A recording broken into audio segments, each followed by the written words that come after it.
Hello everyone, welcome to my video on Maxwell's equations. So I will be explaining what Maxwell's equations are, and I'll show when they are used. So first of all, who is Maxwell? So his full name is James Clerk Maxwell, and he was a Scottish scientist.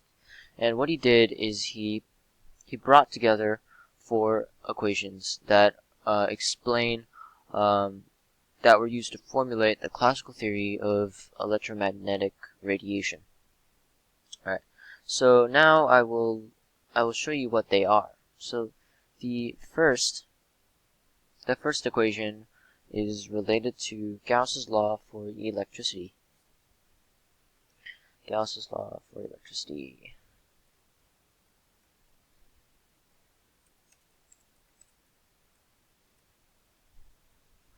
And what this equation is it states that the closed integral, and keep in mind that all these equations are they come from partial differentiation. So this equation is the closed integral of e dot dA is equal to q enclosed over epsilon naught. So what this means is that the total sum of the electric field lines going through a closed area is equal to the charge that it encloses over the vacuum permittivity constant. Alright, the second equation is Gauss's law for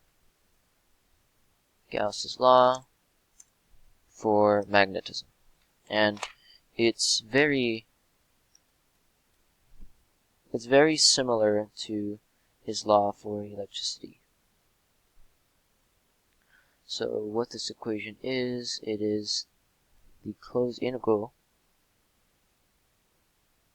of B dot dA is equal to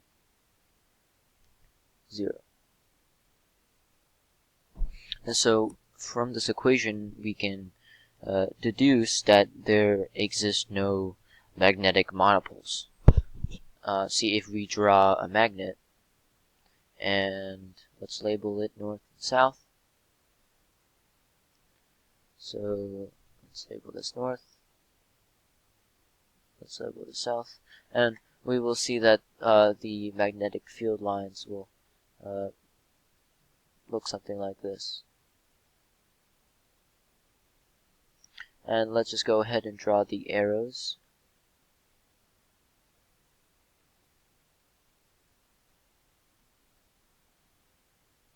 So you see, if we draw a closed surface, if we draw some kind of a closed surface around this magnet, we can see that there is the same amount of lines going into the surface as it is going out of the surface. So, and from Gauss's law for magnetism, it states that this is equal to 0, the sum of all of these lines going in and out.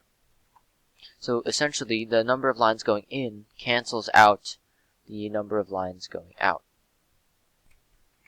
Now these are Maxwell's laws for magnetism. Let's move on to his laws of induction. So we have Faraday's law.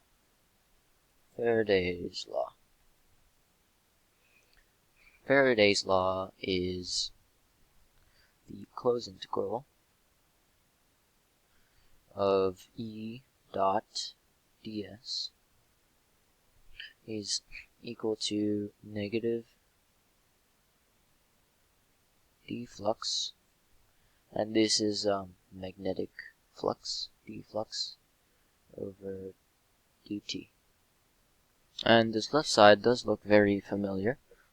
This is also voltage, and in this case it's EMF. So EMF is equal to this piece right here. So what this says is that it says that there will be an induced EMF when there is a change in flux over time, and the direction of this induced EMF is opposite. It will oppose the change in flux.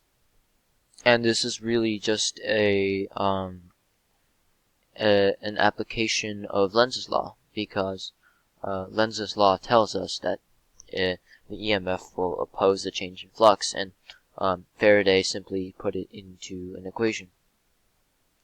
And so we can visualize when this would happen. Let's say we have a circular loop, and we have a magnet. We have a magnet that goes through the loop, and it doesn't really matter for now which side is north, which side is south. This is just to illustrate a concept.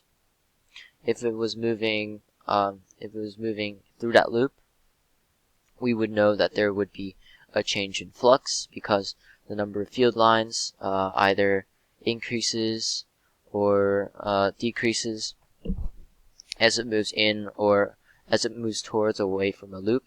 And so what happens is it induces a current, and also an EMF, which will oppose the change in flux. And just keep in mind that the direction of the induced EMF is also in the same direction as the induced current. Now, let's move on to the last equation. This is the Ampere Maxwell law. And what it is it states that the closed integral of B ds is equal to the vacuum permeability constant mu naught times I enclosed. And so this is basically just Ampere's law. So if let's picture a situation when we use his equation, when we have a solenoid and we draw an Amperian loop. In the end, we figure out that BDL, or let's call this ds, and this will be a tiny segment ds. BDS is equal to, and for a solenoid we would multiply this by n, would equal to mu naught. Now for the side segment, we will eventually, by drawing out the B field lines, we will notice that there is no, since it's a dot product, there is no parallel contribution. So we know that the contributions of these side segments is 0. And if we let the top segment be an infinite distance away, our B field will essentially be 0. So our top segment will also be 0 as well. So in the end, we can just write this as BL, the sum of all the tiny ds's along the bottom segment, which is just the length of the solenoid. That's equal to mu naught I n. And so we can write B equal to little n, mu naught I. So this pretty much sums up Maxwell's equations. You have his laws for electricity and magnetism, and Faraday's law of inductance, and then you have Ampere's law.